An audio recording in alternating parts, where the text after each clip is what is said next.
Hello बच्चों, अगला हमारा एग्जाम्पल है एग्जाम्पल 7.3। तो पहले क्वेश्चन को समझ लेते हैं।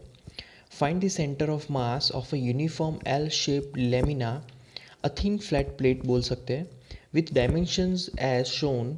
The mass of the lamina is 3 kilogram. Okay, तो यहाँ पर एक हमारे पास एल शेप लेमिना है, राइट। उसका सेंटर ऑफ मास फाइंड करना है और उसका जो मास है वो दिया गया है 3 किलोग्राम।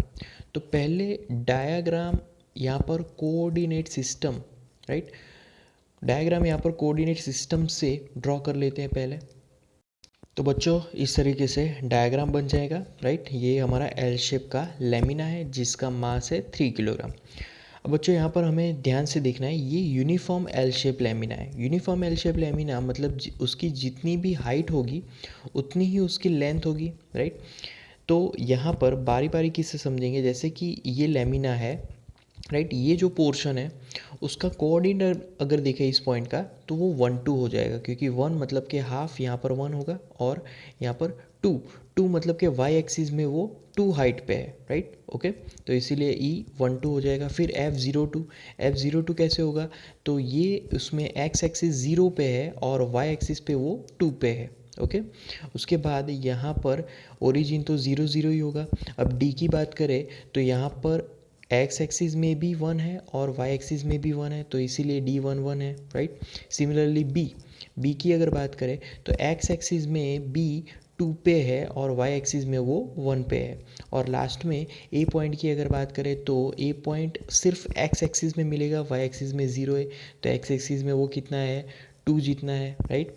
ओके, अब हम लोग यहाँ पर एक्स एक्सिस का सेंटर ऑफ मास और वाई एक्सिस के अकॉर्डिंग सेंटर ऑफ मास, दोनों ही सेंटर ऑफ मास यहाँ पर लिखेंगे, राइट। तो उसकी फॉर्मूला अब लिखेंगे तो x इज इक्वल टू, जो मेजर फॉर्मूला थी वो बेसिकली थी m1 r1, राइट। बट यहाँ पर हम लोग क्या लिखेंगे, m1 x1, ओके, प्लस यहाँ पर आएगा सेकेंड सेकेंड में आएगा m2 और फिर x2, राइट। और यहाँ पर तीसरा कोऑर्डिनेट हम लोग लिखेंगे प्लस m3 x3। ओके, तो इस तरीके से ये फॉर्मूला हो जाएगी वाई एक्सिस के अकॉर्डिंग, अरे सॉरी एक्स एक्सिस के अकॉर्डिंग।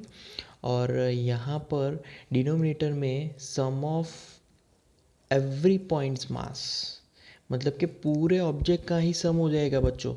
तो m1 plus m2 plus m3 हो जाएगा, राइट बच्चों।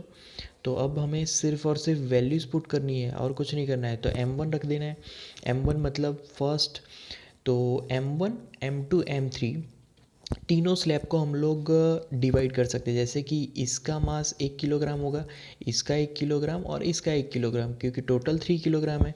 तो m1 को मैं यहाँ पर 1 किलोग्राम लिख लेता हूँ, राइट। और फिर x1 बोला गया है। अब x1 यहाँ पर अगर उसकी बात की जाए तो x1 यहाँ पर हाफ हो जाएगा, राइट, क्योंकि x1 जो है वो है एक बेसिकली डिस्टेंस है। जैसे कि मान लीजिए कि ये C1 है, राइट, तो C1 तो हाफ पे है, यहाँ पर हाफ डिस्टेंस है, राइट।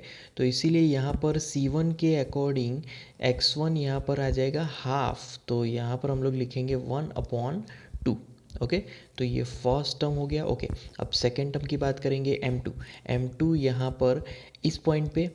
तो m2 तो हमें 1 किलोग्राम ही लेना है, बट x2 अगर लेना है तो यहाँ पर ये हाफ, दूसरा हाफ 1 हो गया, 1 प्लस हाफ कितना होगा, वो होगा 3/2। तो यहाँ पर हम लोग लिखेंगे ब्रैकेट में 3/2। ओके बच्चों, तो इस तरीके से हम लोग यहाँ पर कोऑर्डिनेट्स लिखेंगे। यहाँ पर सेंटर्स के कोऑर्डिनेट्स लिखने हैं। m3 अगेन वो तो 1 किलोग्राम ही होगा। ब्रैकेट में अब लिखेंगे x3 कहाँ पर है, यहाँ पर। तो उसका x कोऑर्डिनेट ही हमें यहाँ पर देखना है, क्योंकि हम लोग x कोऑर्डिनेट ही उसका सेंटर ऑफ मास देख रहे हैं, राइट। तो यहाँ से यहाँ तक का डिस्टेंस कितना होगा, अगर ये फुल है, पूरा एक है, तो उसका आधा मतलब हाफ। तो अगेन यहाँ पर मुझे हाफ ही लिखना है। ओके, तो यहाँ पर आ जाएगा हाफ। ओके, अब यहाँ पर डिनोमिनेटर में सम ऑफ ऑल मासेस, मतलब कि m1 का मास प्लस m2 का मास भी 1 किलोग्राम है बच्चों, प्लस m3 का मास भी 1 किलोग्राम है। तीनों का मास सेम है यहाँ पर। ओके, अब यहाँ पर कैलकुलेशन करके जो बचेगा वो लिखें। तो फर्स्ट टर्म में तो क्या होगा, 1/2 इंटू 1, राइट, 1/2 ही मिलेगा, प्लस यहाँ पर आएगा 1 इंटू 3/2, तो वो 3/2 ही देगा हमें। ओके, और फिर थर्ड टर्म में यहाँ पर क्या मिलेगा, 1 इंटू 1/2, तो वो अगेन 1/2 ही होगा। ओके, अब यहाँ पर डिनोमिनेटर में 1 + 1 + 1 3 हो जाएगा।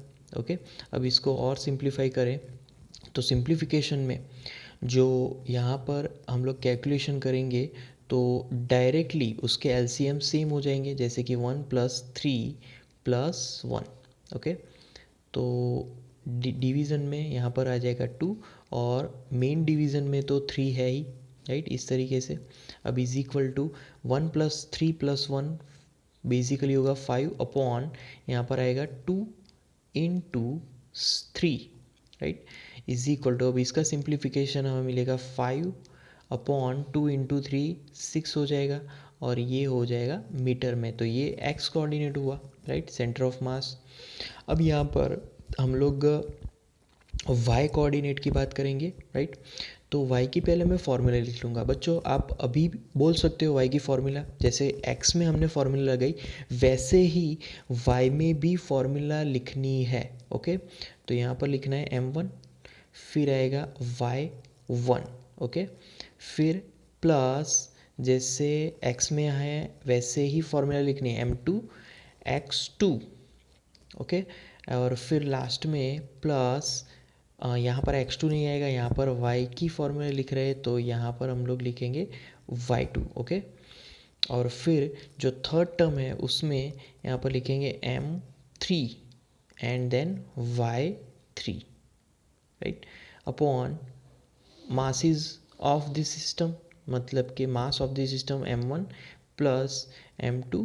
3 स्लैब हमने 3 पार्ट में डिवाइड किया है एल शेप को, लेमिना को, राइट, तो इसीलिए m1 + m2 + m3 आ जाएगा। ओके, अब यहाँ पर वैल्यूज पुट करते जाएंगे, जैसे कि अगेन m1, तो पहले स्लैब का यहाँ पर मास तो मैं यहाँ पर लिखूँगा 1 ओनली, 1 किलोग्राम, और y1 मतलब कि c1 कौन से कोऑर्डिनेट पे है, तो y एक्सिस पे, वो तो हाफ पे ही है, तो यहाँ पर फिर से हम लोग लिख लेंगे हाफ।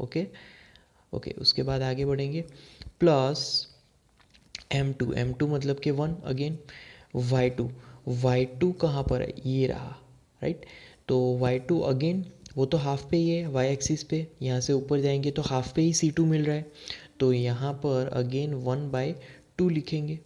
ओके, उसके बाद यहाँ पर जो थर्ड है प्लस m3 कितना है y, हाँ 1, एंड y3 कितना है, तो y3 मतलब कि x एक्सिस से ऊपर है, ये हाफ और हाफ, 3 बार हाफ है, 3 बार हाफ मतलब कि वो हो जाएगा 3/2। ओके बच्चों, तो इस तरीके से ये कैलकुलेशंस होती है, और डिवीज़न में अगेन हम लोग जो लिखते आए हैं 1 + 1 + 1। अब यहाँ पर आप ध्यान से ऑब्जर्व करोगे तो ये जो टर्म्स में समेशंस हैं, राइट, वो इसके जैसे ही है। यहाँ पर 1 × 1/2, तो 1 × 1/2, यहाँ पर 1 × 1/2, 1 × 1/2, 1 × 3/2 है, 1 × 3/2, तो हमारा आंसर भी सेम ही मिलेगा, राइट। तो आप वो ऑब्जर्व करके भी यहाँ पर डायरेक्ट आंसर लिख सकते हो कि यहाँ पर भी हमें 5/6 मीटर ही मिलेगा, राइट। तो ये बच्चों हमारे सेंटर ऑफ मासिस है, सेंटर ऑफ मासिस का डिस्टेंस है फ्रॉम द ओरिजिन। तो ये इस तरीके से हमने फाइंड किया एक्स एक्सिस का सेंटर ऑफ मास और वाई एक्सिस का सेंटर ऑफ मास।